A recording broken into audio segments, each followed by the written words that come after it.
मंगलमूर्ती मोरया. जय श्रीराम. माता पार्वती, त्याचबरोबर सावित्री म्हणजे ब्रह्मदेवांच्या पत्नी, त्याचबरोबर महालक्ष्मी माता, या तीनही देवींना आपण खूप सामर्थ्यवान आहोत असा कुठेतरी मनामध्ये अहंकार निर्माण झालेला आहे. आणि हे नारद मुनींच्या लक्षात आलेलं आहे. आता यांची आपण परीक्षा बघूया.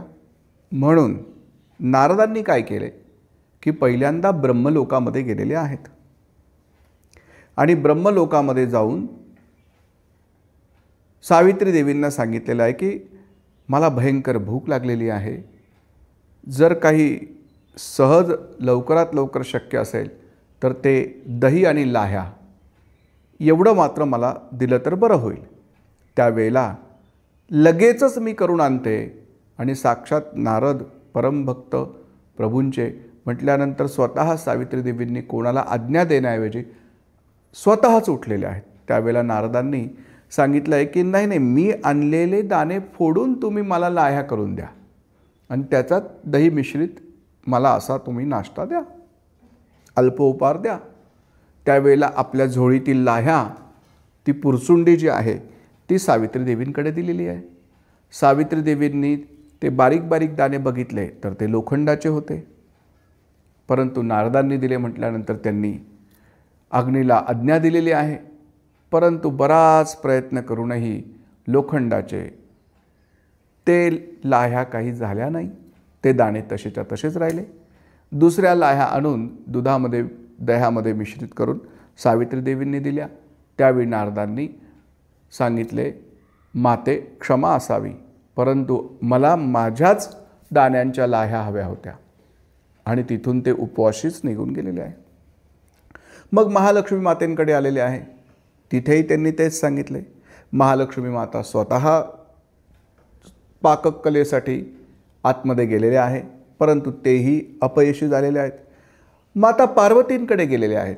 त्यांनाही तीच आज्ञा दिली.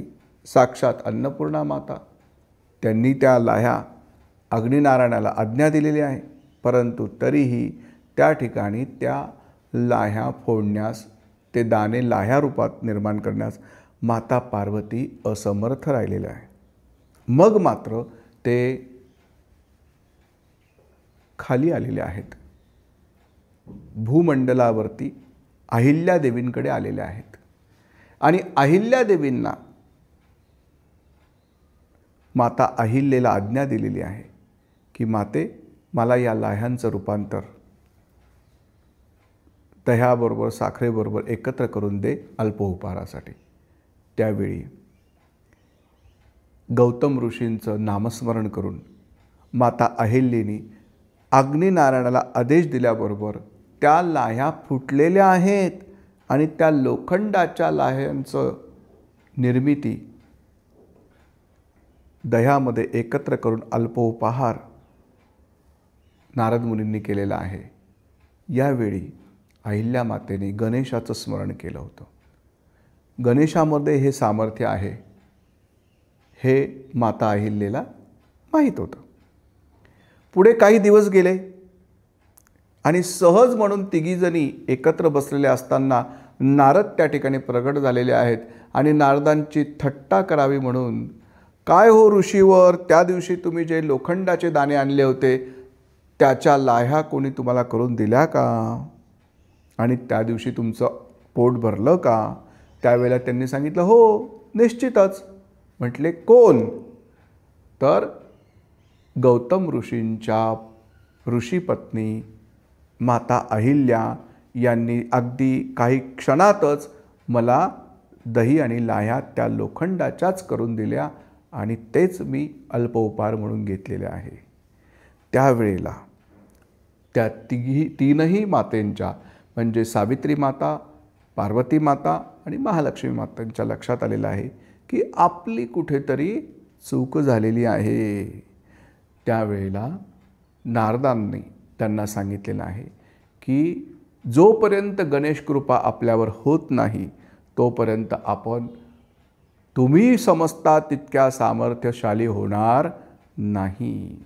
तिघींनीही गणेशाची आराधना चालू केली. तपश्चर्या करून विनायकास महागणेशास प्रसन्न करून घेतले आणि अहिल्यासारखी योग्यता प्राप्त आम्हालाही हो अशी त्या ठिकाणी प्रार्थना करून तो वर मागून घेतला.